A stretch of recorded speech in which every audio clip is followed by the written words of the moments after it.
১৭০০ শতকের ইউরোপের বিজ্ঞানীরা একের পর এক রহস্যময় গ্যাসের খোঁজ পাচ্ছে। আবার ১৭৩৩ সালে ইংল্যান্ডের রসায়নবিদ স্টিফেন হেল প্রথমবারের মতো কয়লা পুড়িয়ে যে গ্যাস বের হয় তা সংগ্রহ করার পদ্ধতি আবিষ্কার করেন, যদিও এর সীমাবদ্ধতা ছিল গবেষণাগারের মধ্যে। এবার সালটা ১৯৯২। স্কটল্যান্ডের উইলিয়াম মারডক এই কয়লা গ্যাস দিয়ে নিজের ঘর আলো করে দেখালেন। এই প্রকৌশলীর কাজ দেখে প্রত্যেকে খুবই অবাক হলেন। তারপর তিনি এই গ্যাসকেই জ্বালানিতে রূপান্তরিত করার চিন্তা শুরু করলেন। আলোর পর এলো আগুনের পালা। ১৮০০ শতকের শেষের দিকে শুরু হলো শহরে শহরে গ্যাস সরবরাহের ব্যবস্থা। এই সময় ইউরোপের বাড়ি বাড়ি রান্নার জন্য ব্যবহার হতে শুরু করলো কয়লা গ্যাস। তারপর সময় গড়াতে গড়াতে আবিষ্কৃত হলো প্রাকৃতিক গ্যাস, যা ছিল আরো নিরাপদ ও কার্যকর।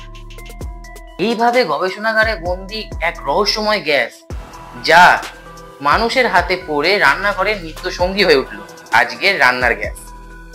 আগুনের ইতিহাস যেন এক মেঘে ঢাকা সূর্য, যা ধীরে ধীরে উদিত হয়ে আলোকিত করেছে সকল রান্নাঘর।